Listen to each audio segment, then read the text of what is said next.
बच्चों को बहका दिया, नहीं बहका दिया? कभी गौर किया इन बातों?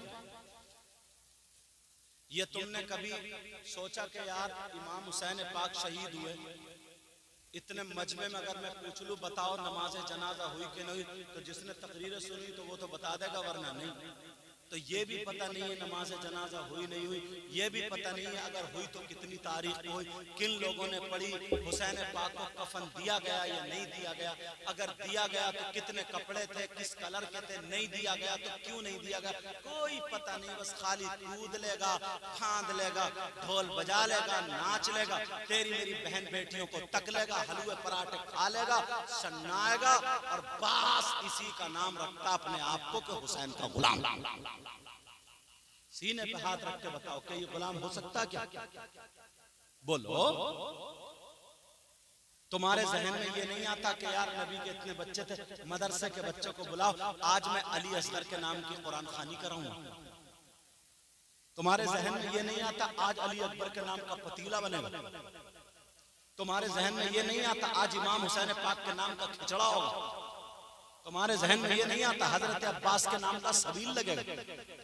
तुम्हारे जहन में ये नहीं आता 11 छोटे छोटे कुंवारी बच्चियों को बुला करके सैयदा ज़ैनब सैयदा फातिमा के नाम की कुरान खानी करा दूं? तुम्हारे जहन में सिर्फ वो खुराफातें आती हैं, ढोल नाच कूद जिससे शैतान खुश होता है? बोलो।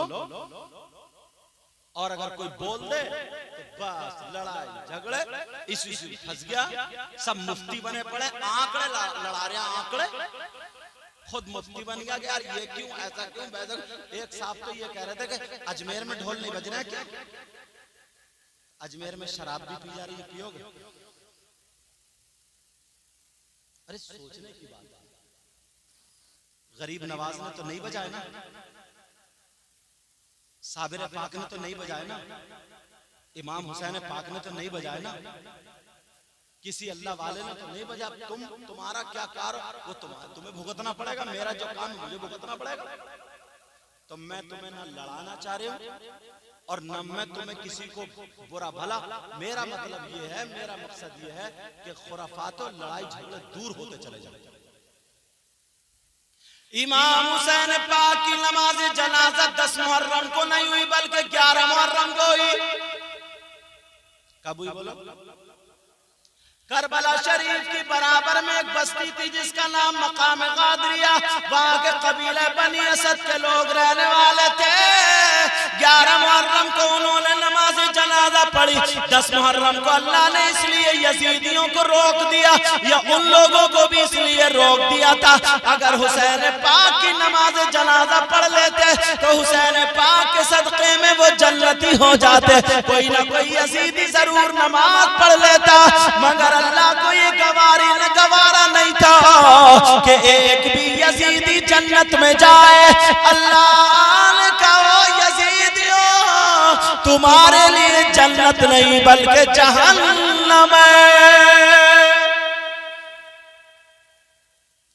करबला को ले लो, करबला शरीफ में जो सैयदजादे बचे थे, जो सैयदा औरतें बची थी, बाकी को शहीद कर दिया था।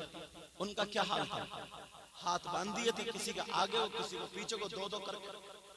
ओए कौन है? इधर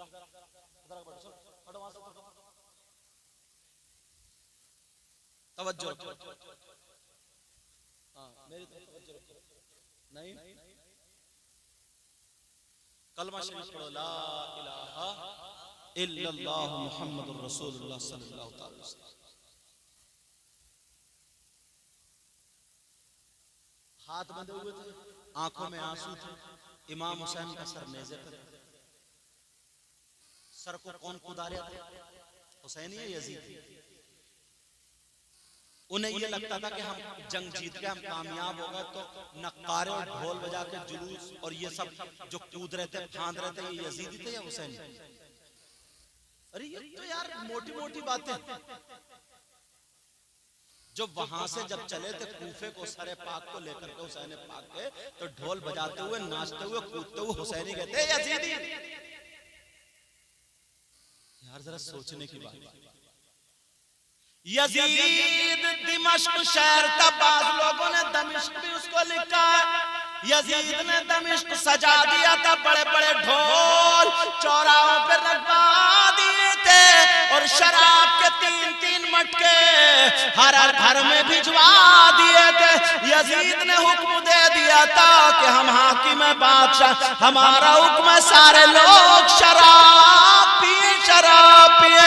उन लोगों ने शराब पी थी और शराब पी करके ढोल बजाया था, इतना गंदा नाच नाचा था, शराब के नशे में किसी को पता नहीं रहा था। अगर बाप है तो उसने बेटी के ऊपर गलत हाथ इस्तेमाल किया, अगर बेटा है तो माँ के ऊपर गलत हाथ इस्तेमाल किया। मेरा इशारा समझ रहे होगे। अगर भाई है तो बहन को उसने पकड़ लिया, मेरा इशारा समझ रहे होगे। शराब के नशे में इतना गंदा नाच नाचा गया।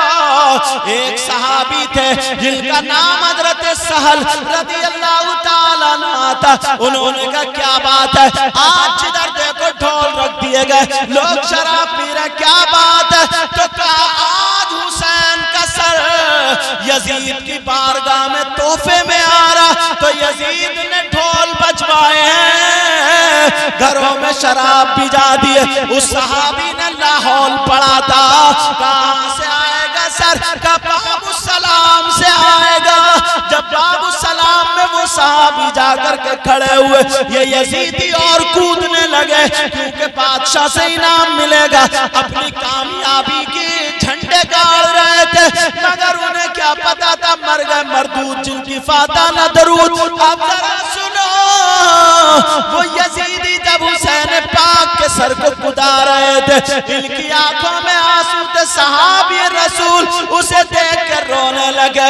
हुसैन पाक की बेटी ने देख लिया, जिनका नाम सैयदा सकीना था, वो कहने लगी आप क्यों रो रहे हो? ये तो ढोल बजा रहे, शराब पी रहे, मस्तियां कर रहे, अरे तुम क्यों रो रहे हो? कहा बेटी पहले ये बताओ तुम कौन हो? कहा मैं सकीना बिन्त हुसैन हूँ, मैं हुसैन पाक की बेटी हूँ। उनकी आंखों में आंसू आ गए। कहा बेटी मैं तुम्हारे नाना का सहाबी हूँ, मैं तुम्हारे नाना का सहाबी। बेटी मैंने वो दिन भी देखा है जिस दिन नबी जुमे के दिन खुतबा पढ़ रहे थे, हुसैन घर से निकले गिर गए। नबी ने खुतबा रोक दिया और जाकर के हुसैन को उठाया और चूमा और फरमाया हुसैन मिन्नी व अना मिनल हुसैन, हुसैन मुझसे है और मैं हुसैन से।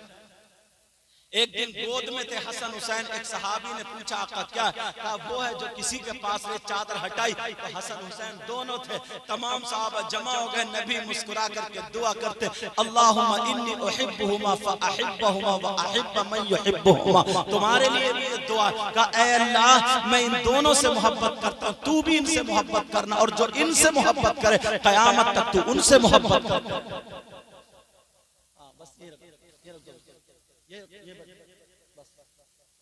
तवज्जो या खत्म कर दो। मैं तो खुद वो बातें बता रहा हूं, किसी को ना तकलीफ देना चाहता हूं, हो सकता है किसी के दिल में बात बैठ जाए। वो सहाबी रसूल कहने लगे बेटी मैं तुम्हारे नाना का सहाबी हूं, अगर मेरे लायक कोई खिदमत हो तो मैं अपनी जान दे सकता हूं, बोलो। वो कहने लगी ओ मेरी बहन सुन ले, जो 10 मुहर्रम को मेले में जाती है, कुतियों की तरह इधर आधर झांकती है, कपड़े इधर आधर फेंकती है, अपना जिस्म दिखाती है। हुसैन की बेटी ने क्या कहा था? कहा था अगर हो सके तो हमारे अब्बा जान का सर आगे करा दे, ताकि ये जालिम ढोल बजा रहे और कूद रहे हमसे ना टकराए, हमारे जिस्म से ये ना टकराए।